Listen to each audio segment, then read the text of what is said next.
முதலமைச்சர் அவர்கள் ஜனநாயக காவல் அந்த படம் சம்மந்தமாக மத்திய அரசு ஏற்கனவே இந்த இடி அதுக்கு அடுத்தது இந்த சான்றிதழ் வழங்கும் பிரச்சனையில் விஜய்க்கு ஆதரவான ஒரு ஸ்டேட்மெண்ட்டாக தானே அதை பார்க்க முடியுது. தமிழர்கள் யார் பாதிக்கப்பட்டாலும் வந்துடுவார், நாங்கள் இருக்கோம் அப்படின்னு சொல்லிட்டு.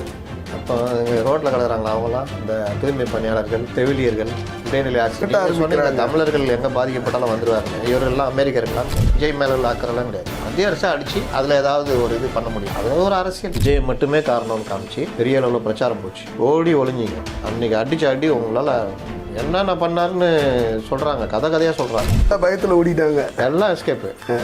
இவர் நேராக வீட்டுக்கு வந்து ஃபுல்லாக லைட் ஆஃப் பண்ணிட்டு உள்ளே போய் உக்காந்துட்டார். தப்பே உங்கள் பேர் இருந்தாலும் தப்பு என் பேரில் இல்லைன்றளவு இறங்கி அடிக்கணும். அதான தலைவருடைய அழகு. அந்த குற்ற சம்பவத்தில் நீங்களும் ஒரு காரணகர்த்தாவாக ஆகிட்டீங்க, அவ்வளோதான்.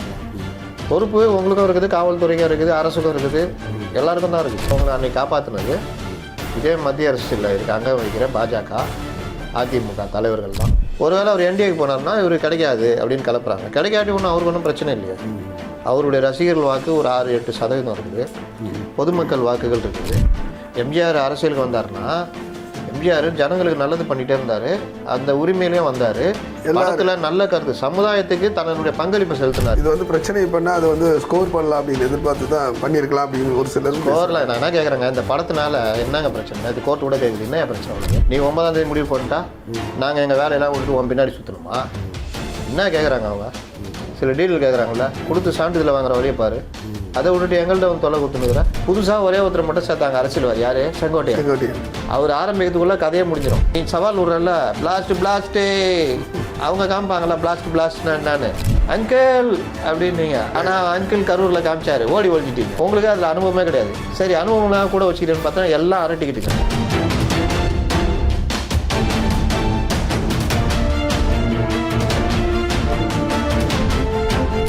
நம் தமிழ் நேயர்களுக்கு வணக்கம். இன்றைக்கு அரங்கத்துக்கு வந்திருப்பவர் மூத்த பத்திரிகையாளர் முத்தலிப்பு அவர்கள் வந்திருக்காரு. வணக்கம். வணக்கம். முதலமைச்சர் அவர்கள் ஜனநாயக காவல் அந்த படம் சம்மந்தமாக மத்திய அரசு ஏற்கனவே இந்த இடி அதுக்கு அடுத்தது இந்த சான்றிதழ் வழங்கும் பிரச்சனையில் கை வைக்கிறாங்க, மிரட்டி பார்க்குறாங்க அப்படின்னு சொல்லிட்டு விஜய்க்கு ஆதரவான ஒரு ஸ்டேட்மெண்ட்டாக தானே அதை பார்க்க முடியுது. நம்ம பொதுவாக அவர் பேசியிருக்காரு, தமிழர்கள் யார் பாதிக்கப்பட்டாலும் வந்துடுவார், நாங்கள் இருக்கோம் அப்படின்னு சொல்லிட்டு. அப்போ ரோட்டில் கிடக்குறாங்களா அவங்களாம் இந்த தூய்மை பணியாளர்கள், செவிலியர்கள், இடைநிலை ஆசிரியர். அவர் பேசுறது மத்திய அரசு இல்லை அவர் மத்திய அரசை பற்றி தானே பேசுகிறாரு. அவங்க மிரட்ட ஆரம்பிக்கிறாங்க, தமிழர்கள் எங்கே பாதிக்கப்பட்டாலும் வந்துடுவாருன்னு. இவர்கள்லாம் அமெரிக்கா இருக்கலான்னு கேட்குறேன். அதனால் அதெல்லாம் மேட்ரு இல்லை, அது ஒரு அரசியல்.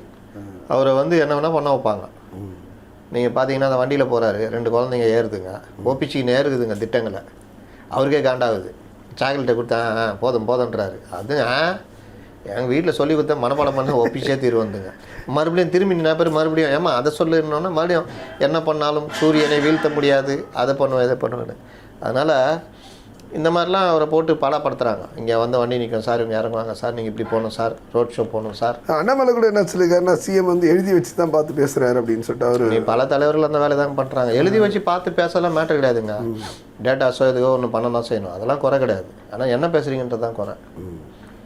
எழுதி வச்சு நான் இப்போ ஜெயலலிதா என்ன பண்ணாங்க, கலைஞர் தவிர, எம்ஜிஆர் தவிர பழைய தலைவர்கள் எடுத்துட்டிங்கன்னா ஜெயலலிதாவை நீங்கள் பிரச்சாரம்லாம் பார்த்துருக்கீங்க. ஆமாம், அவங்க எழுதி வச்சு ஃபுல்லாக எழுதி வச்சு தான் பேசுவாங்க. ஆனால் அது பேச்சு மாதிரி இருக்கும், பேசுறது மட்டும் தான் அவங்க அந்த இது. மற்றபடி அவங்களுடைய ஒர்க்கெல்லாம் வேறு லெவலு. ஃபைலில் மேலேருந்து கீழே வரைக்கும் படிப்பாங்க ஜெயலலிதா. அதனால் அவங்க வேறு லெவலு. ஆனால் இவர் பாணியில் இவர் படிக்கிறாரு, அதை விட்டுருங்க. என்ன படிக்கிறீங்க, என்ன சொல்கிறீங்கன்றது தான், உங்களை இஷ்டத்துக்கு ஆப்ரேட் பண்ணுறாங்கன்றது தான். 2 ப்ராஜெக்ட்டு போயிடுச்சு நம்ம கையை விட்டு. இது மெட்ரோ மதுரை கோவை. அங்கே முதலமைச்சர் இதே கலைஞரோ ஜெயலலிதாவோ இருந்திருந்தால் அந்த ப்ராஜெக்ட் டைரக்டர் ஐஏஎஸ் ஆஃபீஸரை உண்டு இல்லைன்னு பண்ணியிருப்பாங்க, ஏன் சரியாக கொடுக்கல அப்படின்னு. ஆனால் இங்கே இவர் என்ன சொல்ல வைக்கிறாங்க, அது மத்திய அரசுடைய வஞ்சிக்கிறது அப்படின்னு சொல்ல வைக்கிறாங்க. அதையும் அரசியல் பார்க்குறாங்க, அதுலேயும் அரசியலாக்க பார்க்குறாங்க. ஆனால் கொஞ்சம் 2 நாள்லேயே அது வெளுத்து போகுது. பார்லிமெண்ட்லேயே இவங்க போய் இதே மாதிரி வாட்ஸ்அப் இவங்க டீம் தானே, இந்த எம்பிங்களாம் நான் பெரிய இதுவா, அங்கே போய் இதே மாதிரி கேட்குறாங்க. என்ன வஞ்சிக்கிறாங்க, நீ ஒழுங்காக ப்ராஜெக்ட் ரிப்போர்ட் அமிச்சேன்னா நான் ஏன் அது பண்ண போகிறேன்? நான் தான் உனக்கு அமிச்சதுலேயே ப்ராஜெக்ட் ரிப்போர்ட்லேயே என்னென்ன காரணம்னு உனக்கு ரிட்டர்னாக கொடுத்துருக்கேன், அங்கே போய் படிச்சுட்டு வா, இங்கே கேள்வி கேட்டு டைம் வேஸ்ட் பண்ணுகிறேன் அனுப்பிச்சி விட்டாங்க. சரி, அது ஜனநாயக காவலன் வந்து இல்லை அந்த மாதிரி இவர் சொல்கிறது வந்து இவர் விஜய் மேலே அக்கறெல்லாம் கிடையாது. மத்திய அரசை அடித்து அதில் ஏதாவது ஒரு இது பண்ண முடியுமா அரசியல் பண்ணலாம். நான் என்ன கேட்குறேன், இங்கே எங்கே மத்திய அரசு வருது? நீங்கள் உங்கள் படத்தை கரெக்ட் டைமில் சென்சாருக்கு அனுப்பிச்சு இது பண்ணி 60 நாள் முன்னாடியே அனுப்பி பண்ண வேண்டியதானே? தட்கல் முறையில் போட்டு இது பண்ணிங்கன்னா என்ன அர்த்தம்? அதனுடைய விளைவு தான் இப்போ நடக்குது. இதில் பொதுவாக வந்து என்னென்னா எல்லாம் பேசுகிறது வந்து இது வந்து ஒரு அரசியல் விளையாட்டு தான் அப்படின்னு சொல்லிட்டு பேசுகிறாங்க. அதான் மத்திய அரசு வந்து இல்லை, எல்லாருடைய குற்றச்சாட்டு என்னென்னா விஜய் வந்து பணி வைக்கிறதுக்கான மத்திய அரசு வந்து மிரட்டுது. ஏன்னா பல ஆயிரம் கோடி சந்தையான இந்த படத்தை முடக்கி விடுறதுனால வந்து அவர் ரொம்ப சோர்வடைவார். அந்த இதில் வந்து இப்போ பொதுவாக வந்து சிபிஐ என்கொயரின்னு கூப்பிட்டா கூட பெரிய அளவுக்கு வந்து மன உளைச்சல் ஏற்படாது. அவர் ஒரு சேரில் உட்கார வச்சு ஒரு பல மணி நேரம் காக்க வைப்பாங்க, அவங்கள பல கேள்வி கேட்பாங்க, அதோடு சரி வந்துடுவார். ஆனால் இது வந்து பண விஷயம் இல்லை, இது கோடிக்கணக்கான ரூபாயில். அதாவது நீங்கள் அரசியலுக்கு வந்துட்டீங்க, 2 பேரையும் எதிர்க்கிறீங்க. அப்போது சின்ன ஒரு விஷயம் கிடைச்சா கூட உங்களை அடிக்க தான் செய்வாங்க. 41 பேர் இறந்ததுக்கு உடனே வழக்கு போட்டு போலீஸ் அதிகாரிகள் ஒரு சின்ன கான்ஸ்டபிள் லெவலில் கூட சஸ்பெண்ட் பண்ணல. 41 பேர் இறந்து போயிட்டாங்க பொதுக்கூட்டத்தில். விஜயை மட்டுமே காரணம்னு காமிச்சு பெரிய அளவில் பிரச்சாரம் போச்சு. ஆனால் காவல்துறைக்கு அந்த இடத்துல நடந்ததுக்கு ஃபார்மல் இது கூட பண்ணுவாங்க, ஒரு சஸ்பென்ஷன் இந்த மாதிரி எதுவுமே பண்ணல. அப்போ அதுக்கு பேர் என்ன? ஓடி ஒளிஞ்சிங்க. அன்றைக்கி அடித்து அடி உங்களால் என்னென்ன பண்ணாருன்னு சொல்கிறாங்க, கதையாக சொல்கிறாங்க. அந்த கரூர் ரோட்டில் வந்துட்டு எப்போ எல்லாம் பார்த்து சொல்லிட்டு இவர் அமுச்சு விட்டுறாங்க. யார்? ஆதவு, நிர்மல், புஷி, இவங்க எல்லாம். இவங்க அங்கே நின்றுக்கின்னு எப்பா நீ பார்த்துப்பான்னு ஒவ்வொருத்தரும், நீ பார்த்துக்குப்பா, நான் கிளம்புறேன் அப்படின்னு புஷி, நீங்கள் பார்த்துக்க நிர்மல், நான் கிளம்புறேன்னு ஆதவு, நீங்கள் பார்த்துக்கன்னு எல்லாம் பயத்தில் ஓடிட்டாங்க, எல்லாம் எஸ்கேப்பு. இவர் நேராக வீட்டுக்கு வந்து லைட்டு கீட்டு எல்லாத்தையும் ஆஃப் பண்ண சொல்லிட்டாராம். ஃபுல்லாக லைட் ஆஃப் பண்ணிட்டு உள்ளே போய் உக்காந்துட்டாராம். அப்புறம் அந்த ஈசிஆர் சரவணன் தலைமையில் கொஞ்சம் பேர் பாதுகாப்புக்கு வர சொல்லியிருக்காங்க, பண்ணியிருக்காங்க. அப்படின்னா நீங்கள் அது எதுக்கு அரசியல் கட்சி நடத்துகிறீங்க? தப்பே உங்கள் பேரில் இருந்தால் கூட தப்பு என் பேரில் இல்லைன்றலாம் இறங்கி அடிக்கணும், அதானே தலைவருடைய அழகு. கண்டிப்பாக. இங்கே உங்கள் பேர்லேயே தப்பு இல்லை, நீங்கள் அதுக்கு ஒரு பொறுப்பாகிட்டீங்க. இது வந்து கொலை குற்றம் கிடையாது. அந்த குற்ற சம்பவத்தில் நீங்களும் ஒரு காரணகர்த்தாவாக ஆயிட்டீங்க, அவ்வளோதான். பொறுப்பு உங்களுக்கும் இருக்குது, காவல்துறைக்கும் இருக்குது, அரசுக்கும் இருக்குது, எல்லாருக்கும் தான் இருக்குது. ஆனால் அவங்க உங்களை போட்டு அடிக்கிறாங்கன்னா பயந்து போய் ஒதுங்கி வீட்டுக்குள்ளே உட்காந்துட்டு அங்கே நீங்கள் பண்ண வேலை தான். ஒரு 2-3 நாள் பொறுத்து என்டிஏ கான்டாக்ட் பண்ணி எனக்கு சிபிஐ விசாரணை கொடுங்க. இன்னொன்று உங்களை அன்னைக்கு காப்பாற்றினது இதே மத்திய அரசில் இருக்க அங்கே வைக்கிற பாஜக, அதிமுக தலைவர்கள் தான். உங்களுக்காக இறங்கி சண்டை போட்டாங்க, பத்திரிகைகளில் பேட்டிகளில் மேட்டரை திருப்பி விட்டாங்க. என்ன அவரே காரணம் சொல்கிறீங்க? உங்களுக்கெல்லாம் பொறுப்பு இல்லையா? போலீஸுக்கு பொறுப்பு இல்லையா? எத்தனை போலீஸை சஸ்பெண்ட் பண்ணீங்க?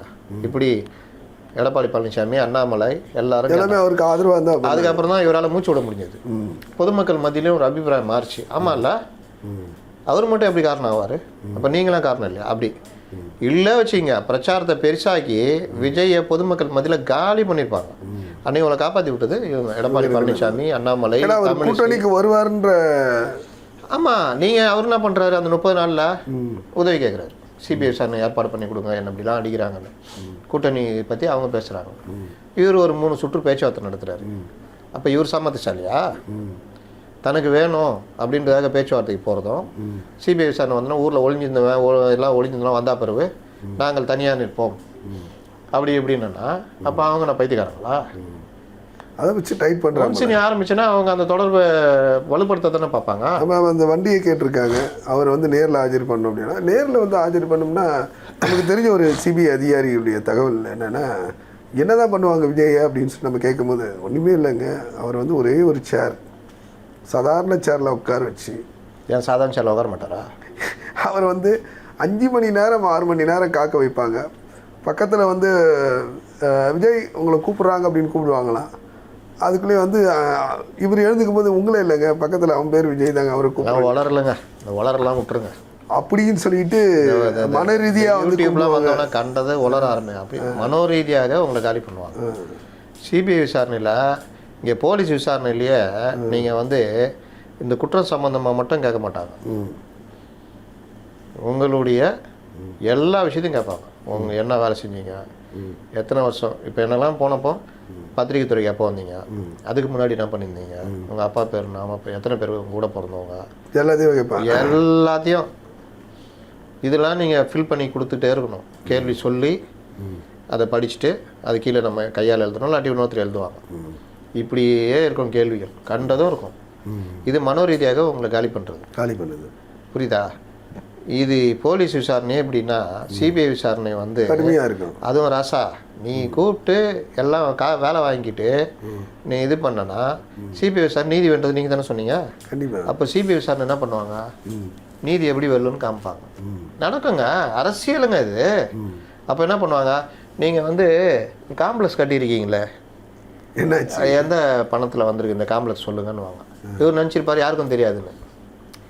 நீங்கள் போன படம் வந்துச்சு இல்லை, ஃபஸ்ட் டே ஃபஸ்ட் ஷோவில் ஒரு இத்தனை கோடி விற்று முறைகேடாக படம் இதாக இருக்குதுன்னு கம்ப்ளைண்ட் இருக்குது, அவர் அடிக்கிட்ட 1500 விற்றுருக்குது மூலியமாக இவ்வளோ கோடி வந்திருக்கு, அது யாருக்கு போச்சு, அதை பற்றி உங்களுக்கு தெரியுமா?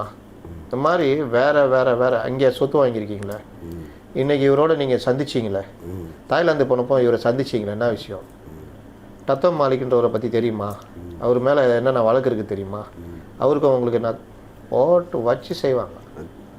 சரி, இப்படியெல்லாம் வந்து பணியை வச்சு ஒரு கால் வந்து விஜய் வந்து பிஜேபியோடு போய் சேர்ந்தாருன்னு வச்சுங்களேன், அவருடைய எதிர்காலம் எப்படி, அவருடைய கேரியர், ஏன்னா பொதுவாக வந்து என்னென்னா சிறுபான்மை மக்கள் வாக்க நம்பி தானே அவர் நிற்கிறாரு.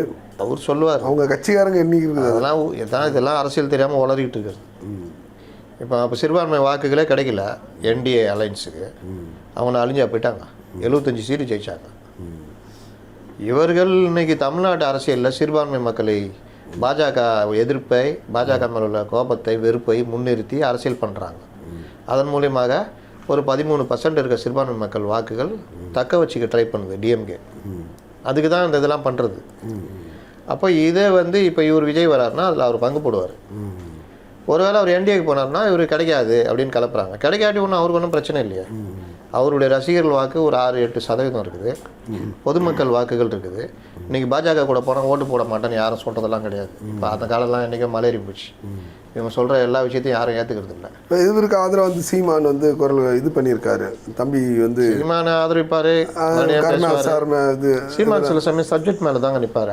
எச் ராஜா பேசியிருக்காரு, எச் ராஜா வந்து விமர்சனம் பண்ணியிருக்காரு. எச் ராஜா சொல்கிறது கரெக்டு தானே, நாங்கள் பண்ணோன்னா கரூர்லேயே அவர் கண்டம் பண்ணியிருப்போமேன்றார். கரெக்டு தானே, கரெக்டு தான்.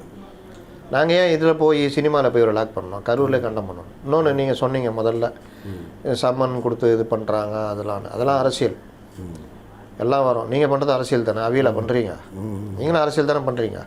சினிமா வந்து அதுன்றீங்களா, சினிமா வச்சு தானே அரசியல். நீங்கள் எதாவது மக்களுக்கு நல்லது பண்ணிட்டா வந்தீங்க அரசியலுக்கு. எம்ஜிஆர் மாதிரி எதாவது வந்தீங்களா? எம்ஜிஆர் அரசியலுக்கு வந்தாருன்னா எம்ஜிஆர் ஜனங்களுக்கு நல்லது பண்ணிகிட்டே இருந்தார், அந்த உரிமையிலையும் வந்தார். படத்தில் நல்ல கருத்து, சமுதாயத்துக்கு தன்னுடைய பங்களிப்பை செலுத்தினார். என்ன செலுத்தினார்? நல்ல படங்கள், மது போதைக்கு எதுக்கிட்ட போகக்கூடாது, தாயை எப்படி மதிக்கணும், சகோதரிகள் எப்படி மதிக்கணும், குழந்தைகள் எப்படி இருக்கணும், ஒவ்வொரு உருவ கேள்வி பண்ணக்கூடாது, எல்லா விஷயத்துலையும் நல்லது சொல்லி சொல்லி சொல்லி வந்தார். நல்ல நல்ல பிள்ளைகளை நம்பி நாடே இருக்குது தம்பி, சின்னஞ்சிறு கைகளை நம்பி இந்த உலகம் இருக்குது தம்பின்னு பாடினார். அறிவுக்கு இணங்கு வள்ளுவரை போல், அன்புக்கு வணங்கு வள்ளலாரை போல்ன்ற மாதிரி வரிகள் வரும். பல நல்ல திருடாதே பாப்பா திருடாதே, வறுமை நிலைக்கு பயந்து விடாதே, திறமை இருக்கு மறந்து விடாது, பார்த்து செய்கையை மாற்று, சிறுசா இருந்தால் திருத்திக்கோ, தெரிந்தும் தெரியாமல் நடந்திருந்தால் அது திரும்பவும் வராமல் பார்த்துக்கோ, சிரித்து வாழ வேண்டும் பிறர் சிரிக்க வாழ்ந்துடாது, உழைத்து வாழ வேண்டும் பிறர் உழைப்பில் வாழ்ந்துடாது, ஓடி ஓடி உழைக்கணும், ஊருக்கெல்லாம் கொடுக்கணும், ஆடி பாடி நடக்கணும், அன்பை நாளும் வளர்க்கணும், வயிற்றுக்காக மனிதன் இங்கே கயிற்றில் ஆடுறான் பாரு. அந்த மாதிரி அதாவது ஒவ்வொரு வரிகளும் நீங்கள் கற்றவர் சபையில் உனக்காக தனி இடம் பெற வேண்டும், உன் கண்ணில் ஒரு துளி நீர் வழிந்தால் உலகே ஆள வேண்டும், உன்னை அறிந்தால் நீ உன்னை அறிந்தால் இந்த உலகத்தில் நீ வாழலாம், உயர்ந்தாலும் தாழ்ந்தாலும் தலை வணங்காமல் நீ வாழலாம், அச்சம் என்பது மடமையடா, அஞ்சாமை திராவிடர். எம்ஜிஆர், நீ 6000 ரூபாய்க்கு போதை மருந்தை விட்டுட்டு நான் ரெடியா வரவா, என்ன இது நல்லது செஞ்ச மாதிரி பேசினுக்கிறேன். போதையும் சிகரெட்டும் சரக்கு அடிக்கிறதும் இளைஞருக்கு வழி காய்ச்சிட்டு ஒன்றுக்கா அவனை பிடிக்குது. அதை ஒரே மூலதனத்தை வச்சுட்டு நீ வர்ற. அப்போ அதுக்கு பேர் என்னது? சரி ரைட்டு போய் தொலைன்னு விட்றாங்க. அப்போ இந்த இடத்துல என்ன பிரச்சனைனா, நீங்கள் அரசியல் பண்ண வர்றீங்கன்னா ஒழுங்காக பண்ணுங்கள். இப்போ வந்துட்டேன் அன்றைக்கி என்ன சொல்கிற, 33 வருடங்களாக நீங்கள் என்னை பாதுகாத்தீர்கள், என்னை வளர்த்தெடுத்தீர்கள், அதற்கு நான் உங்களுக்கு நன்றி சொல்வேன். அந்த நன்றியை வார்த்தைகளில் சொல்ல மாட்டேன், செயலில் காட்டுவேன். இங்கே பேசிகிட்டு இருக்கும் போதே இங்கே செவிலியர்கள், இடைநிலை ஆசிரியர்கள், அரசு ஊழியர்கள், தூய்மை பணியாளர்கள், பொதுமக்கள்லாம் போராடிட்டு இருக்கிறாங்க. நீ அரசியல் கட்சி ஆரம்பிச்சிட்ட. அங்கே பேசிகிட்டு இருக்கும்போது இங்கே எவ்வளோ நேரம் ஆக போகுது? ஏன்பா அந்த இடைநிலை ஆசிரியர் சம்மந்தமாக ஒரு அறிக்கை ஒன்று வெளியிடு, அரசை கண்டித்து அவர்களுக்கு ஆதரவாக, செவிலியர்களுக்கு ஆதரவாக ஒன்று விடு, நாங்கள் ஆட்சிக்கு வந்தால் அவர்களை நாங்கள் வந்து நிரந்தரப்படுத்துவோன்னு சொல்லு, தூய்மை பணியாளர்களுடைய பிரச்சனையை நாங்கள் ஆட்சிக்கு வந்தால் தீர்த்து வைப்போம், அவங்க பிரச்சனையை 150 நாள் அவங்களை கதற விடு, இந்த அரசு சாக்கடையில் இறங்கி போராடிட்டு இருக்காங்க, அறிக்கை விடு, ஒரு வீடியோ கொண்டு வா போடு, நான் பேசுகிறேன், போட்டு ட்விட்டரில் போட்டு விடு. இதுதானே செய்யறது? எதுவுமே செய்ய மாட்டாரு. நேரடியாக வந்து அரசியலுக்கு வந்து டான்ஸ் ஆடுறது சிஎம் ஆகிடுவார். நீ அப்போ சினிமா ப்ராடக்ட்னு தெரியுதா? அரசியலுக்கு உங்களுக்கு விருப்பமே இல்லை, ஆசை இருக்கிறது ஆனால் விருப்பம் இல்லை. ஆமாம், ஆசை இருக்கு நெஞ்சுக்குள்ளன்னு பாடுவார் எம்ஜிஆர் படம் மாதிரி. ஆசை இருக்குது முதலமைச்சர் ஆகணும்னு, ஆனால் அதுக்கான நடைமுறையை செய்கிறதுக்கு விருப்பம் இல்லை. ஜனநாயக படம் வந்து கண்டிப்பாக வருமா? அப்போது நீங்கள் படம் எடுக்கிறீங்க, அரசியலுக்கு வந்துட்டீங்க, உங்கள் படத்துக்கு பிரச்சனை வரும்னு தெரியும். பிரச்சனை வராமல் பார்த்துக்கிறது தான் புத்திசாலித்தனம். கண்டிப்பாக நீ வழக்கம் போல அவங்க எதிர்பார்த்து தான் இது வந்து பிரச்சனை பண்ணால் அதை வந்து ஸ்கோர் பண்ணலாம் அப்படின்னு எதிர்பார்த்து தான் பண்ணியிருக்கலாம் அப்படின்னு ஒரு சிலர். ஸ்கோரில் நான் என்ன கேட்குறேங்க, இந்த படத்தினால என்னங்க பிரச்சனை? இது கோர்ட்டு கூட கேட்குது, என்ன பிரச்சனை உனக்கு? இல்லைங்க வெளியிடணும். என்ன வெளியிடணும்? நீ 9ஆம் தேதி முடிவு பண்ணிட்டா நாங்கள் எங்கள் வேலையெல்லாம் விட்டுட்டு உன் பின்னாடி சுற்றணுமா? என்ன கேட்குறாங்க அவங்க? சில டீல் கேட்குறாங்கள, கொடுத்து சான்றிதழ் வாங்குற வழியை பாரு, அதை விட்டுட்டு எங்கள்கிட்ட வந்து தொலை கொடுத்துனுக்குற, சான்றிதழ் உடனே கொடுக்க சொல்லுங்க அப்படின்னு. அது எப்படி? சென்சார்ன்றது சென்சார், அது இயங்கும். நீ வந்து 9ஆம் தேதி ஃபிக்ஸ் பண்ணிட்டேன்னா அதுக்கேற்ற மாதிரி நீ ஒர்க் பண்ணணும், முன்கூட்டியே. அதை விட்டுட்டு நீ இந்த வேலை பண்ணுறேன்னு. இப்போ நானும் கேட்குறது அதுதான். நீங்கள் படத்தை ஜூன் மாதம் முடிச்சிட்டீங்க, இந்த போஸ்ட் ப்ரொடக்ஷன் ஒர்க்குன்னு சொல்லுவாங்க, டப்பிங் கிப்பிங் அந்த லொட்டு லொசுக்கு மிச்சானதெல்லாம், இதெல்லாம் வந்து 2 மாதம் 3 மாதம் வச்சுக்கிங்க. 60 நாளுக்கு முன்னாடியே சென்சாருக்கு அனுப்பலாம். அனுப்ப வேண்டியதானே? அனுப்பி ஒரு மாதத்துக்கு முன்னாடி கூட பண்ணியிருக்கலாம்.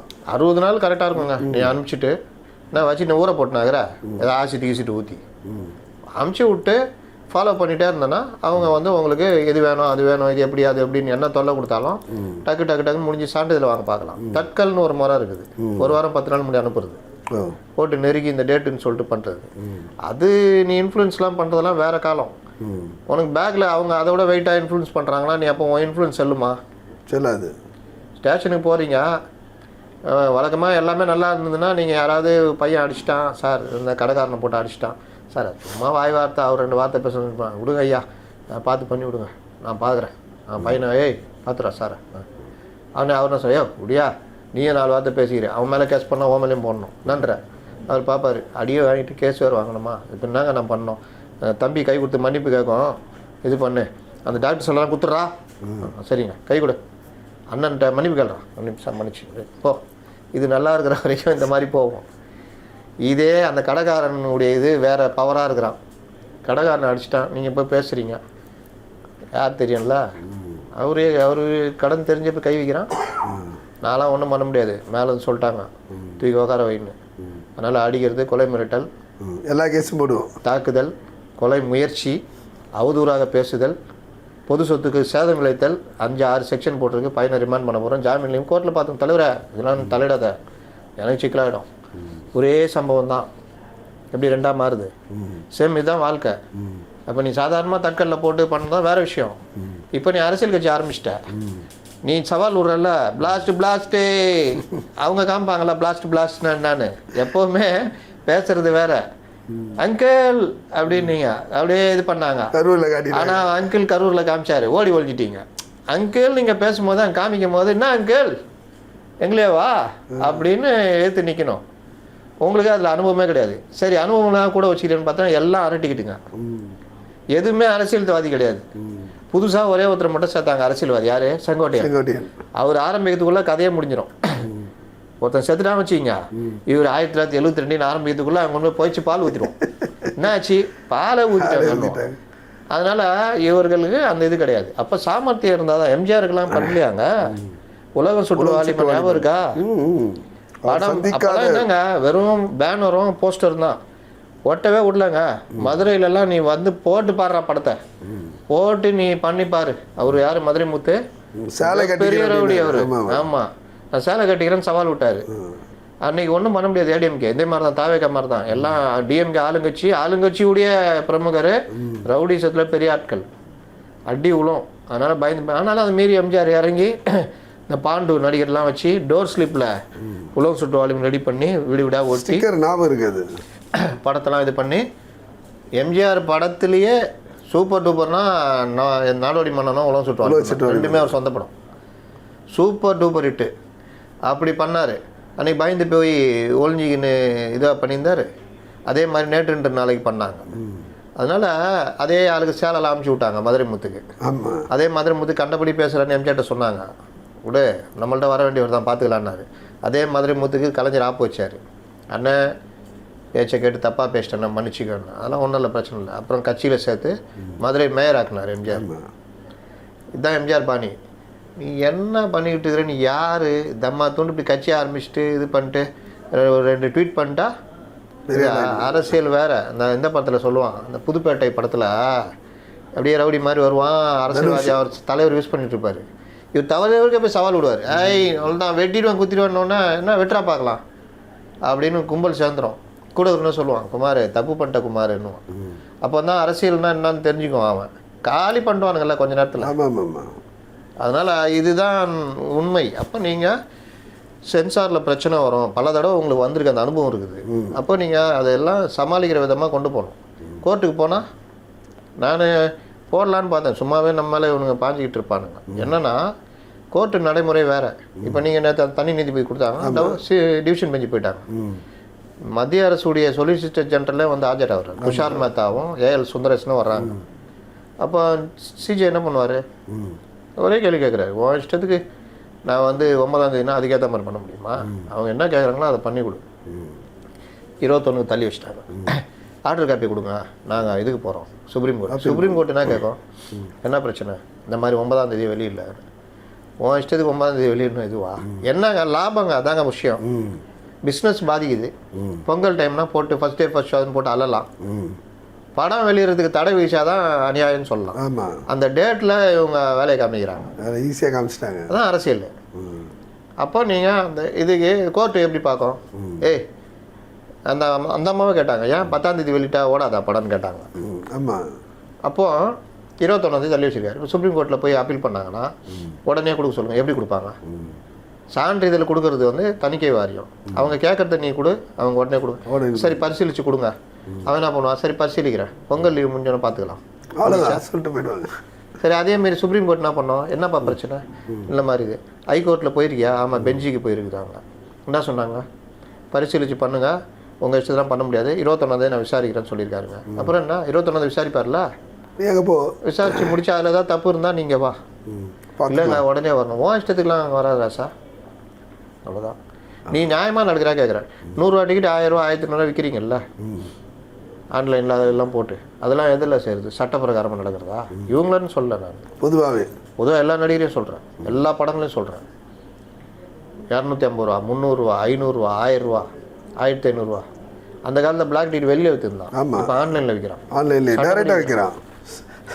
அப்போ அந்த மொதல் 4 ஸ்பெஷல் ஷோஸுக்கு வந்து இஷ்டத்துக்கு துட்டை கொடுத்து போகிறது, பார்க்கணுன்ற வெறி இருக்குல்ல, அதை பயன்படுத்தி காசு ஆக்கிக்கிறாங்க. ஆனால் நேர்மை எருமை கருமைன்னு பேசுகிறாங்க. அதனால் நீங்கள் நான் இப்படி வந்தால் அப்படி வர்றேன், அரசியலுக்கு வந்துட்டீங்க இதை எதிர்பார்த்தா ஆகணும், இல்லை அப்படி வர்றீங்க என்ன சார் இந்த மாதிரி சான்றிதழ்னா, சான்றிதழ் இந்த பிரச்சனைலாம் வரும், நீங்கள் கரெக்டாக இருக்கணும். ஏன் தட்கலில் போகிறீங்க? இன்னைக்கு கூட ஒருத்தர் சொல்கிறாரு, சென்சார் போர்டுக்காரு, அவர் அதே தான் சொல்கிறாரு, இவங்களுக்கு அதில் தான் பேசுகிறாரு.